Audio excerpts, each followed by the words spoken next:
Sometimes human life stories are so unbelievable that they surpass imagination. When we read the history of World War II, we usually see two poles, Nazi Germany and the Allies, Jew and Nazi, hunter and hunted. But real life is never so simple. Reality is much more complex, much more gray. The story of a young Austrian named Georg Rauch is a shining example of that gray reality. The son of a Jewish family who, as a child, helped his mother hide Jews, that same boy one day had to wear the uniform of Hitler's army. He was sent to the most terrifying frontier of the Eastern Front, the snowfields of Russia. There he fought, survived, received awards, was captured, and finally returned. This story is not just about a soldier, it's about a boy growing up, an artist's self-discovery, and most importantly, one man's fight to survive. More than 80 letters he wrote to his mother from the trenches of Russia became the foundation of this memoir, a rare document of history. Today we will tell that story, from beginning to end, step by step, every chapter, every moment, every emotion. This story narrative will take you to 1940s Europe, where death was a constant companion and survival itself was the greatest resistance. February 14th, 1924, Valentine's Day. A child was born in the beautiful Austrian city of Salzburg. He was named Georg Maximilian Rauch. Salzburg was the city of music, Mozart's city. But Georg's family soon moved to Vienna, and there his childhood was spent. Vienna was the city of art. With the influence of artists like Gustav Klimt and Egon Schiele, every street, every gallery in Vienna was like a canvas. Little Georg grew up in the midst of this art and culture. Both his parents were artists. At home, there were always drawing supplies, colors, brushes, canvases. From childhood, Georg also picked up the brush. He learned to draw, to mix colors, to create his own world of imagination. As a child, I thought the whole world was one big canvas, he later wrote in his memoir. The blue of the sky, the green of trees, the colors of human faces, everything was material for painting to me. In Vienna's art world at that time, Egon Schiele's influence was strongest. Schiele was Klimt's student, but he created his own style. His paintings had a strange intensity and uncomfortable beauty. The curves of human bodies, facial expressions, everything seemed to radiate raw emotion. Young Georg was captivated by Schiele's paintings. He began drawing in that style. Later in life, when he went to war, the influence of Schiele would become evident in his drawings, especially those he sketched in letters to his mother from the trenches of Russia. They captured the horror of war with strange artistic skill. Besides art, Georg had many other hobbies. He learned to build radios. He had an intense curiosity about electronics. How does sound come out of a box? How do messages arrive from distant places? He would spend hours reading about these things, experimenting. He learned Morse code. This language of dashes and dots was the main means of communication then. Radio operators sent messages through this code. Georg learned it as a childhood hobby, not knowing this skill would one day save his life. He learned cooking. From his mother, he mastered everything from pasta to traditional Austrian dishes, and he learned to play the harmonica. This harmonica would also prove useful one day in a Russian prison camp, when he would entertain fellow prisoners with this instrument in exchange a little extra food or some special privileges. As Georg was entering adolescence, major changes were happening in Germany. In 1933, Adolf Hitler became Chancellor of Germany. His Nazi party gradually consumed all of German society. Persecution of Jews began. Jewish shops were boycotted. They were fired from jobs. They were isolated from society. In Austria, too, Nazi influence was growing. Many Austrians were Hitler fans. Hitler himself was of Austrian origin. In 1938, he would annex Austria to Germany. This fear was growing. For Georg's family, this situation was extremely frightening because Georg's family had Jewish blood. His mother was Jewish. His grandmother was Jewish. According to Nazi law, Georg himself was also Jewish. Here we need to understand an important point. According to Nazi law, how Jewish a person was determined by their ancestry. According to the 1935 Nuremberg laws, someone with 3 or 4 Jewish grandparents was a full Jew, Volljude. Someone with 2 Jewish grandparents but didn't practice Judaism or marry a Jew was a first-degree Mischling, Mischling ersten Grades. Someone with 1 Jewish grandparent was a second-degree Mischling, Mischling zweiten Grades. In Georg's case, his mother was Jewish, but his father was not Jewish, so Georg had 2 Jewish ancestors, his mother's parents. Therefore, he fell into the first-degree Mischling category. The situation of people in this category was very uncertain. They weren't sent to concentration camps like full Jews, at least not then, but they weren't considered fully Aryan either. Various restrictions were imposed on them. They couldn't hold government jobs, couldn't pursue higher education, couldn't mix with Aryans. But the biggest deception was their role in the military. According to Nazi law, Mischlinge could serve in the army. They were even sent to the front, because Hitler's army needed endless soldiers, and Mischlinge were an easy solution to meet this demand. According to historian Brian Mark Riggs' research, during World War II, there were about 160,000 soldiers with partial Jewish ancestry. Many of them rose to the ranks of general and admiral. There was even a field marshal, Erhard Milch, the second highest officer of the Luftwaffe, who was half Jewish. Georg Rauch was one of those 160,000, but his story is different from many others because he identified himself as Jewish and actively worked to save Jews. March 12, 1938, a black chapter in Austrian history. Hitler's army entered Austria without resistance. Most Austrians welcomed Hitler. Swastika flags on every street in Vienna, jubilant crowds, the city erupted with Heil Hitler shouts. But for Jews, the nightmare began. The Nazis immediately enacted anti-Jewish laws. Confiscation of Jewish property began. Arrests of Jews began. They were forbidden from public places, forbidden from sitting on benches, forbidden from entering parks. Georg's family saw their neighbors, friends, acquaintances, many suddenly disappeared. Some were arrested, some fled the country, some committed suicide. Georg's mother was an extraordinary woman. We don't know her name, but her work remains immortal in history. She was Jewish, but the Nazi law didn't directly attack her because she married an Aryan husband. But her Jewish relatives, friends, they were all in danger.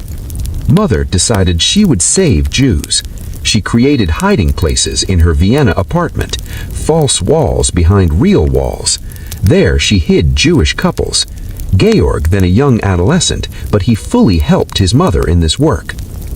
In the book's words, as a young adult in wartime Vienna, Georg Rauch helped his mother hide dozens of Jews from the Gestapo behind false walls in their top-floor apartment and arrange for their safe transport out of the country. Gestapo, the Nazi secret police, they were extremely skilled. Their job was to find Jews. They announced rewards for informants. Neighbors informed on neighbors. Relatives betrayed relatives for money or their own safety. But Georg's mother was cautious. She never kept anyone in the same place for long. She arranged documents, food, clothing. Georg helped in these tasks, buying food, delivering letters, reaching hidden Jews while evading patrolling Nazis. This was extremely risky work. If caught, death was certain. But mother and son didn't stop. During this time, Georg's life became a stage for double drama. In the outside world, he was an ordinary Austrian teenager, but inside, he was a resistance fighter, fighting against the Nazis whom he hated inwardly. He later wrote, "When I saw Nazis on the street, their flags, heard the sound of their boots, fire burned inside me, but I remained silent, because I knew one careless moment and I'd be caught. Not just me, but my mother, the people I hid, everyone would be caught." This experience taught him the art of silence, which would later prove useful on the battlefield. But not all hidden people could be saved. Some were caught, some were safely sent to other countries. As time passed, the situation became more difficult. The Gestapo became more active, neighbors became more suspicious. By late 1942, Georg's mother realized they couldn't continue much longer. She decided to move those still in hiding elsewhere quickly. But then came that call. The call that changed everything. February 1943. Georg was 19. One day a letter arrived from the army, a draft notice, order to join the German army. Georg didn't want to go. He didn't want war. He hated the Nazis. But there was no choice. German law was strict. Evading the draft meant death. Firing squad. What could he do? Should he reveal his Jewish identity? But would that save him? Rather, it might cause more harm, because according to Nazi law, Mischlinger could join the army. But if he directly refused, he would be considered a traitor. No way out. He had to go. Georg decided not to hide the truth. He told his commanding officer that there was Jewish blood in his family. His grandmother was Jewish, so he wasn't fully Aryan. What did the commanding officer do? Surprisingly, he did nothing. He just listened, nodded and said, "All right, you'll go for training as a radio operator now." Later, Georg understood that many in the Nazi army knew that Mischlinger were serving as soldiers. But they needed soldiers. Hundreds of thousands of German soldiers were dying on the Russian front. They needed replacements, so they ignored this inconvenience. Before leaving, Georg wrote his last letter to his mother. In the letter he wrote, "Mother, I don't know where I'm going. I don't know if I'll return. But what I'm doing, there's no choice. I don't want to fight for the Nazis. But if I don't fight, I'll have to die, either now or later. At least if I die now, it will cause more pain for you and father. So I'm going. But remember, I can never be a Nazi. I'm always your son, the son of a Jewish mother." He carefully preserved this letter. Later, these letters became the foundation of his memoirs. More than 80 letters he wrote from the trenches of Russia. March 1943. Georg departed for the training center. The train slowly moved from Vienna towards Czechoslovakia. Through the window, he could see Austria's green fields, small villages, snow-covered mountains. When would he see these scenes again? Who knew? On the train were many other young men. They too were going to join the army. Some excited, some frightened, some singing, some silent. Georg sat quietly, thinking, what awaits ahead? He didn't know then what lay ahead. Didn't know he would spend time in Russia's terrifying cold trenches. Didn't know he would be captured, suffer hunger, disease. Didn't know he would survive. He only knew his mother was at home waiting for him, waiting for letters. Georg was sent to Brno, Czechoslovakia, a military training center there. Czechoslovakia was then under German occupation. Thousands of soldiers were training in the old barracks of Brno city. Upon reaching the training center, Georg saw a huge camp, rows of barracks. Each barrack held 50 to 60 soldiers. Wooden cots, straw mattresses, one blanket. Wake up at 5 in the morning. Then running, exercise, drill. For Georg, this was a completely new experience. As an artist, he was independent-minded. But here, everything was bound by rules and discipline. Fixed time for every task. Fixed rules for every step. Training began. New soldiers were divided into different sections. Some went to infantry, some to artillery, some to tank divisions. Georg was sent to the radio operators group. In German, they are called Funker.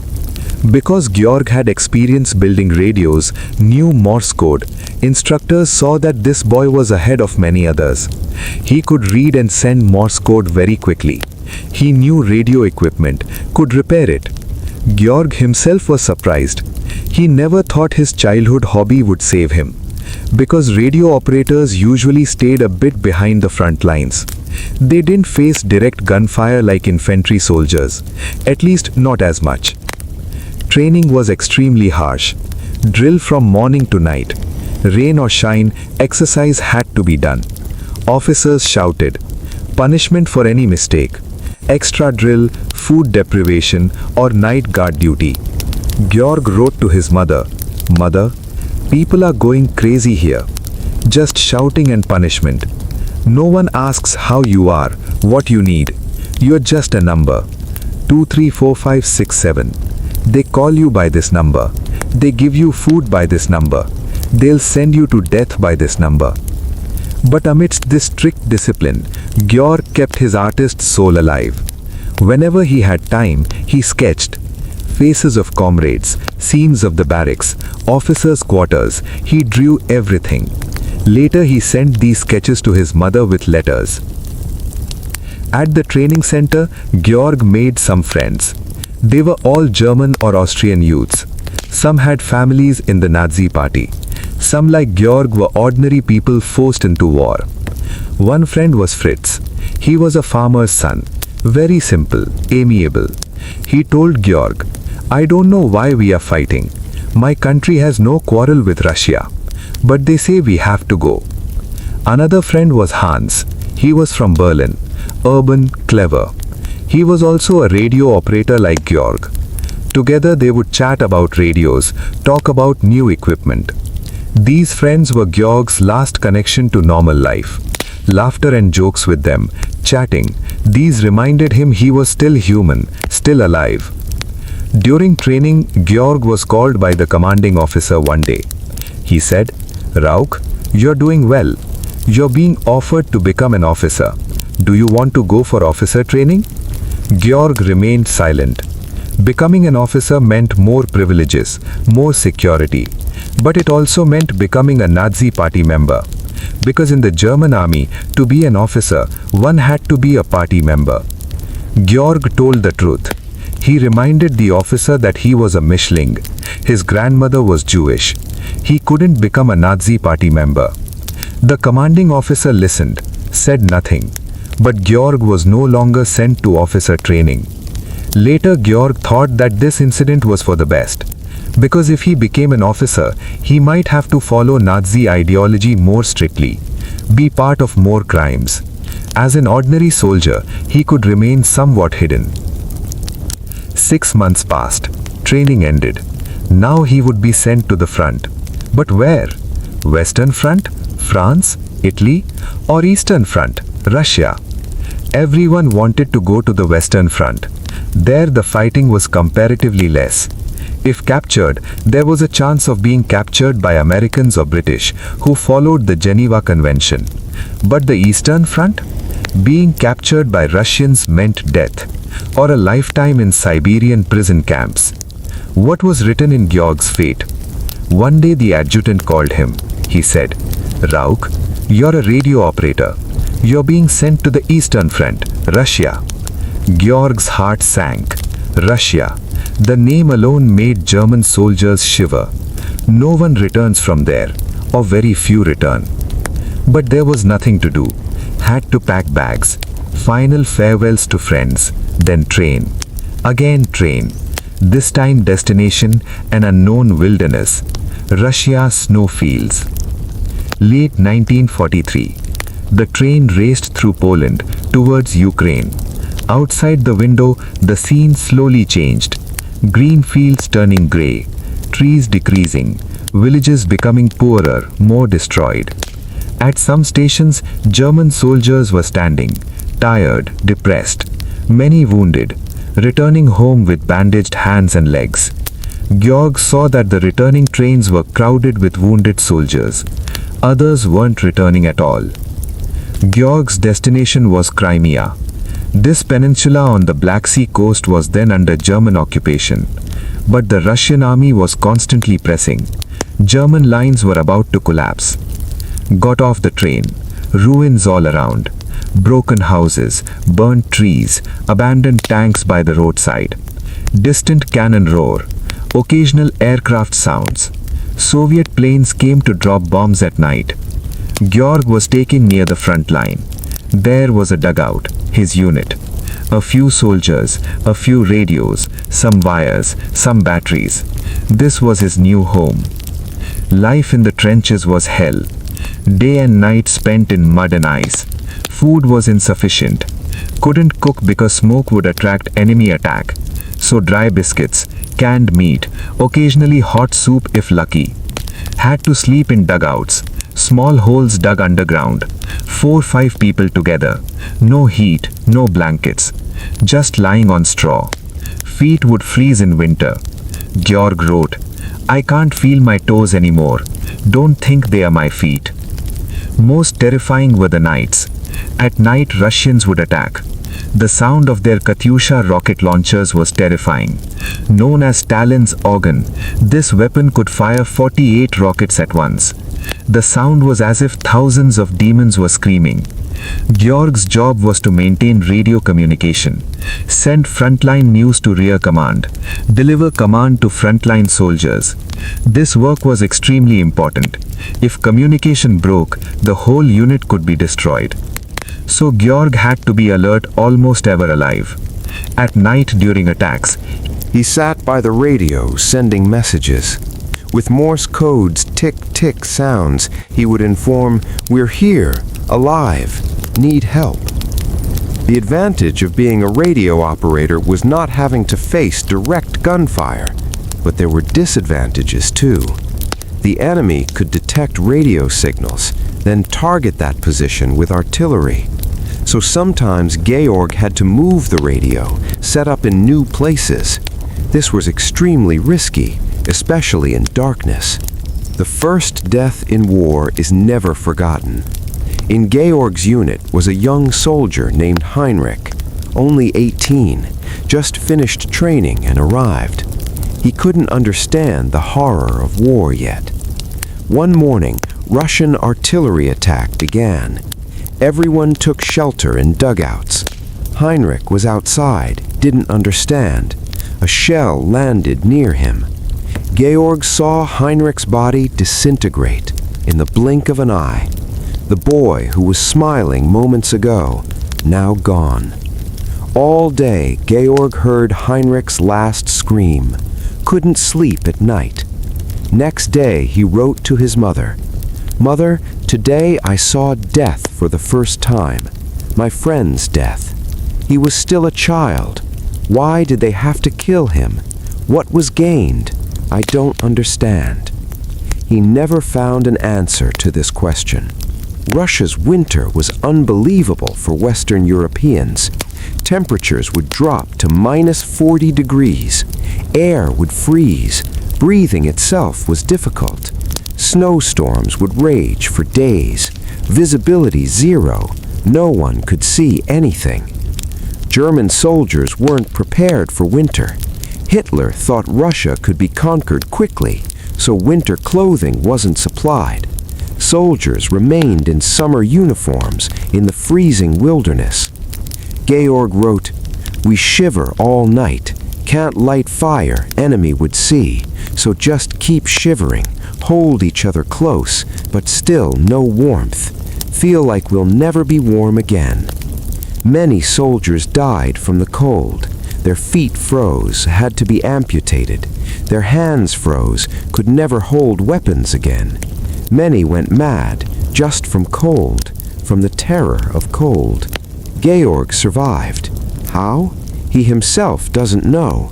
Perhaps his artist soul saved him. He would always think, how would this scene look if painted? The color of this ice, the shade of this pain. Thinking about these, he could distance himself a bit from reality. In the battlefield, Georg's biggest support was writing letters to his mother. He wrote regularly, at least once a week. More than 80 letters he wrote from the trenches of Russia. These letters were proof of his survival. When he wrote letters, he thought, "Mother will read this, will know her son is alive." If no letter came, Mother would think something must have happened. Letter writing was his last connection to the normal world. when there was only death and destruction around. While writing letters, he would remember he was still Georg, still human, still someone's son. Georg's letters rarely described the war. He didn't want to frighten his mother, so he wrote about ordinary things, what he ate, where he was, how the weather was, how his comrades were. But hidden beneath the letters was the truth. He would write, "We're suffering a bit from cold, but everyone's fine, don't worry." But the truth was, people were dying around him every day. He might be next. He would write, "Food is pretty good. Sometimes I cook too." But the truth was, for days, nothing but dry bread and melted ice water. The letters were a kind of mask. Georg wore the mask so his mother wouldn't break down. With letters, Georg often sent sketches. He drew whatever he saw, portraits of comrades, trench scenes, Russian villages, broken churches, everything. These sketches were expressions of his artist soul. Even in war, he was an artist. His eyes always sought beauty, sunlight on ice, the red of a drop of blood, a patch of green grass. He would see these and draw them. Later, these sketches became the foundation of his memoir. When he wrote the book, these sketches were printed in it. Readers could see what a young soldier saw, thought, felt. Mother also wrote letters to her son. Those letters were priceless treasures to Georg.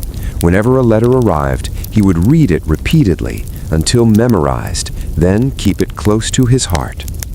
Mother's letters contained home news, who was doing what was cooked, whether garden flowers had bloomed. These news reminded Georg that normal life existed in the world. Someday he might return to that life. But getting Mother's letters wasn't easy. Postal service was irregular.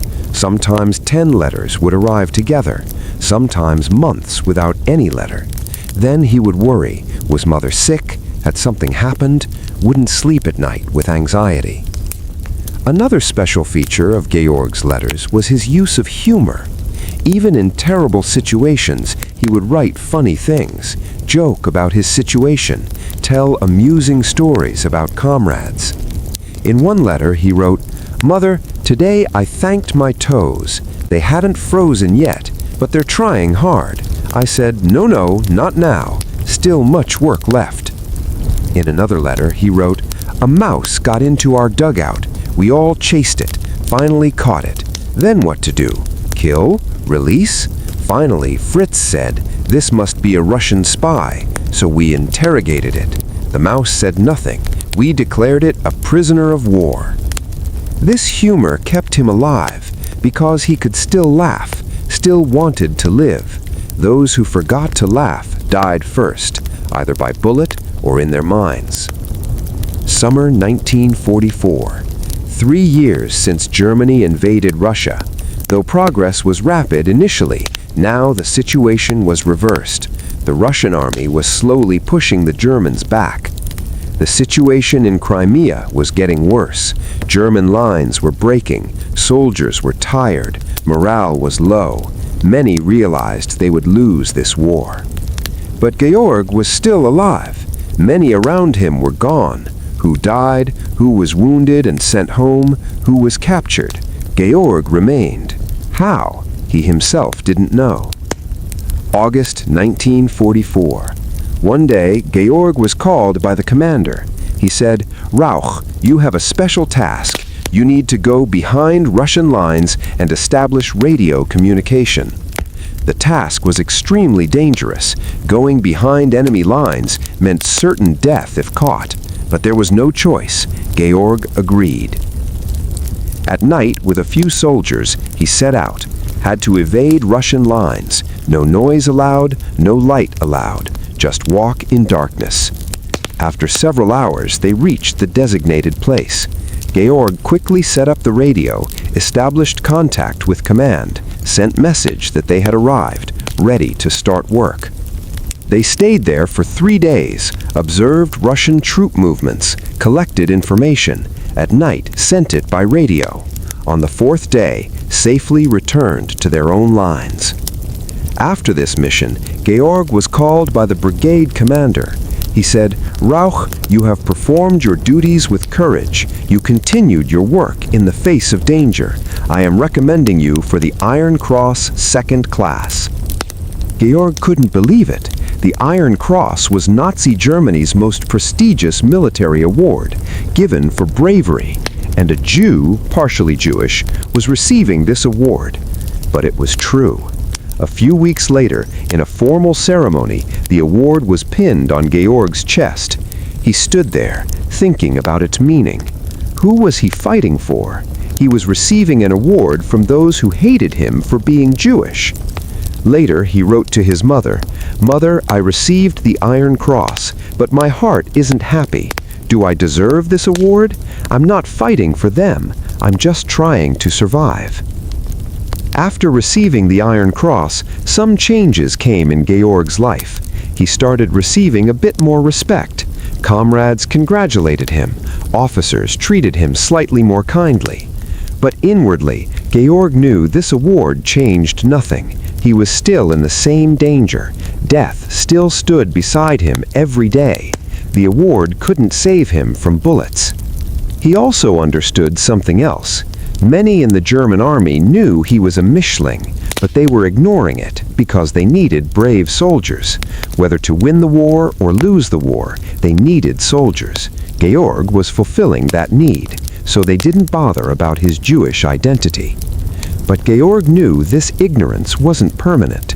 When the war ended, or if he made a mistake, this identity would be his death warrant. October 1944. The situation in Crimea was now unbearable. The Russian army had surrounded them from all sides. German soldiers were retreating, but there was nowhere to go. Russian soldiers everywhere.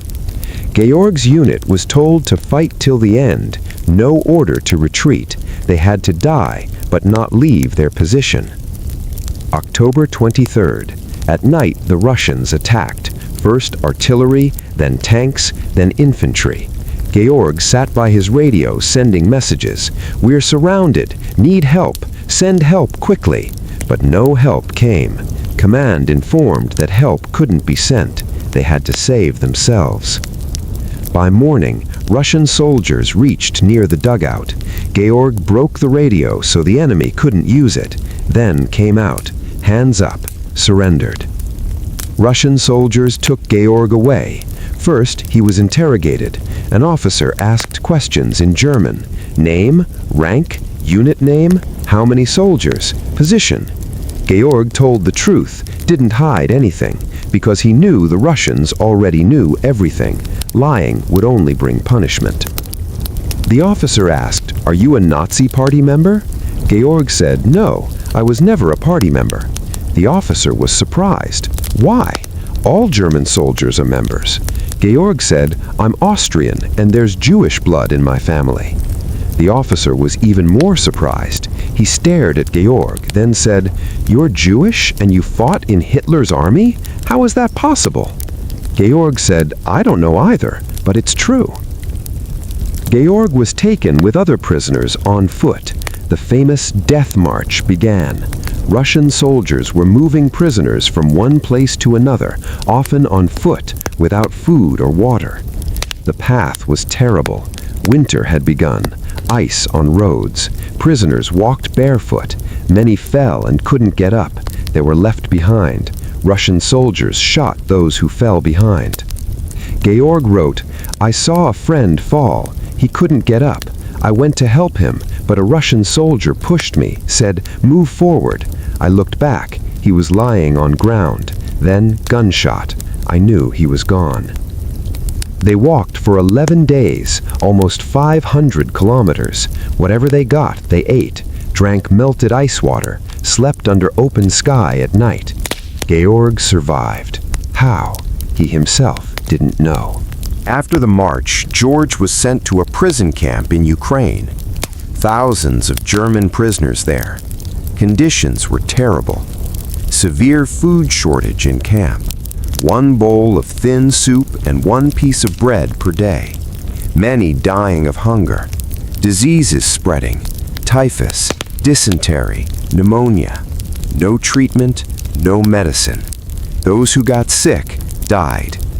Winter more severe. Prisoners had no warm clothes. Many feet froze, had to be amputated. Many hands froze, could never use them again. George wrote, "There, people were dying like animals. Every day I saw who would fall next, who wouldn't get up again. Wake up in morning and see the person next to me wasn't moving, had been dead all night. No one noticed." George did everything possible to survive. He used his skills, could repair radios, that helped. By repairing the camp radio, he got some special privileges, a little extra food, a little more time outside. He knew Russian, that helped, worked as interpreter, helped prisoners communicate with Russian officers. This made officers pleased with him. He could play harmonica, that helped. At night, prisoners would gather, he'd play harmonica, sing songs. Everyone would forget where they were for a while. In exchange for this entertainment, he got a little extra food, respect from others. But most importantly, he never gave up. He always thought, Mother is at home waiting for him. He had to return. In camp, George fell ill once. First slight fever, then it increased. Then cough started. Blood came up. Saw doctor. Doctor said TB, tuberculosis. At that time, TB meant almost certain death, especially in prison camp with no treatment. George's condition worsened. He couldn't stand anymore, couldn't eat, weight decreased, body weakened. He thought, perhaps this is the end. But he survived. How? Maybe his body fought. Maybe other prisoners gave him a little extra food. Maybe the Russian doctor gave a little extra care. Whatever it was, he recovered, slowly. Even after the war ended, he had to stay in prison camp for several more years. He was released in 1947. Early 1947, George was still captive. 4 years of captivity. Captured in 1943, now 1947. 4 years. Continuously 4 years in prison camp. Winter, hunger, disease, death, seen everything. Suddenly one day, announcement came that some prisoners would be released. George's name was on that list. He couldn't believe it. After so many years, release? Was it real? After a few days, they were put on a train.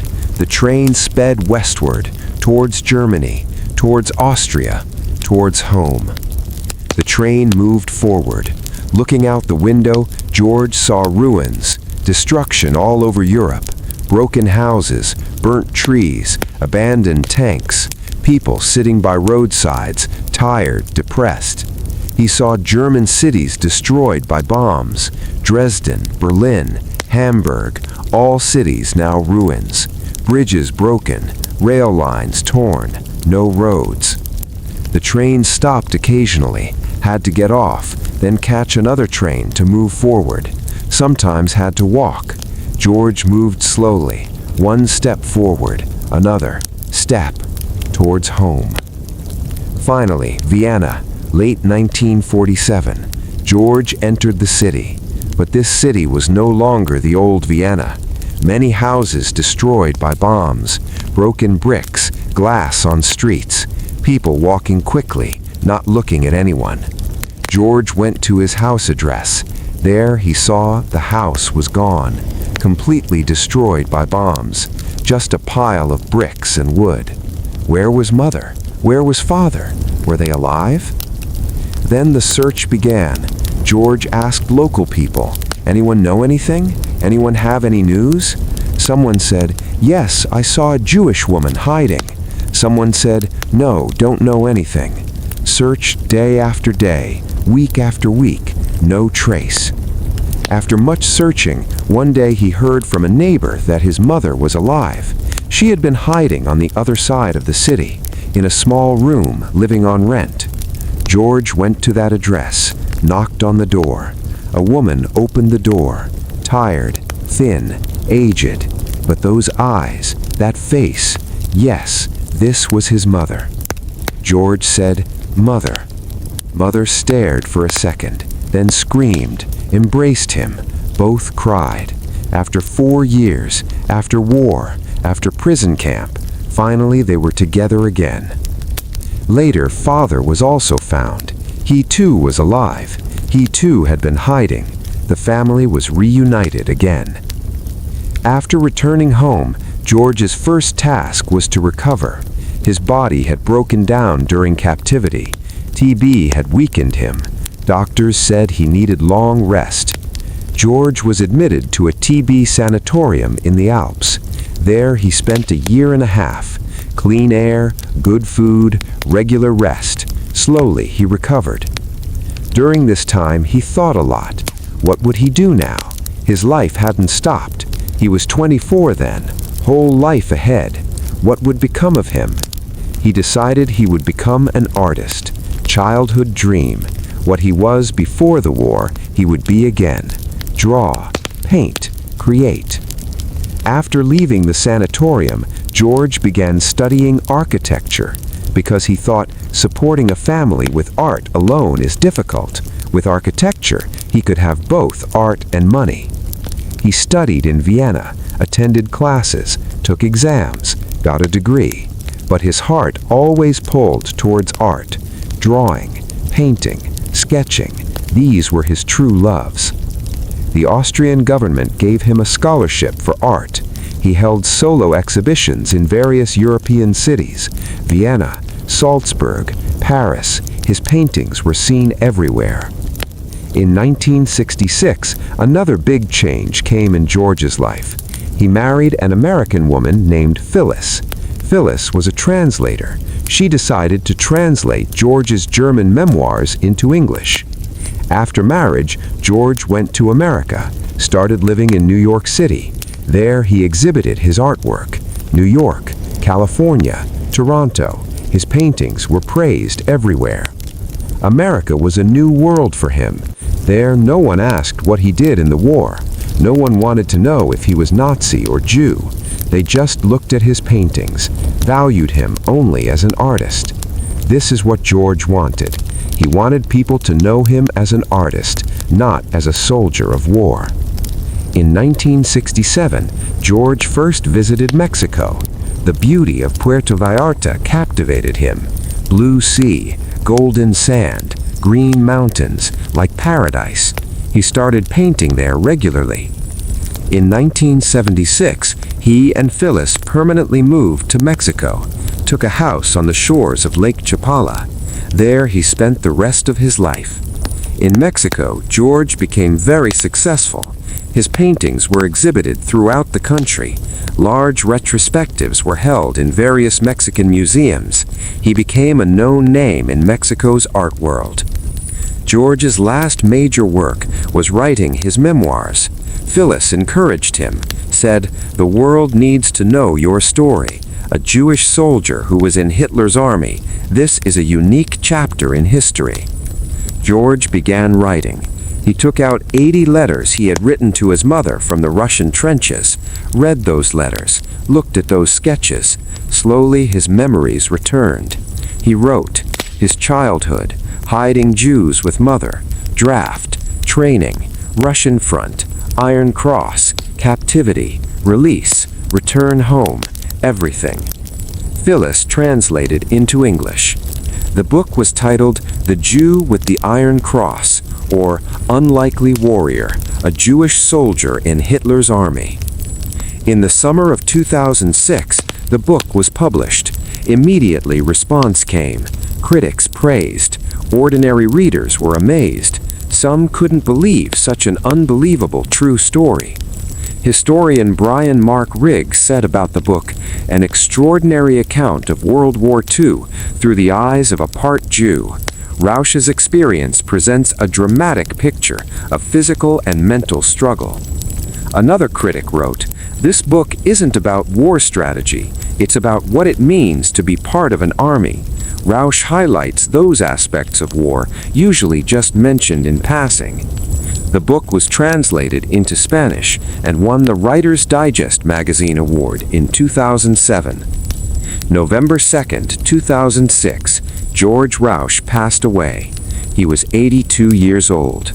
He left behind his story, a unique story that illuminates an unknown chapter of history, the story of a Jewish soldier who unwillingly joined Hitler's army, fought, received awards, was captured, and finally survived to become an artist.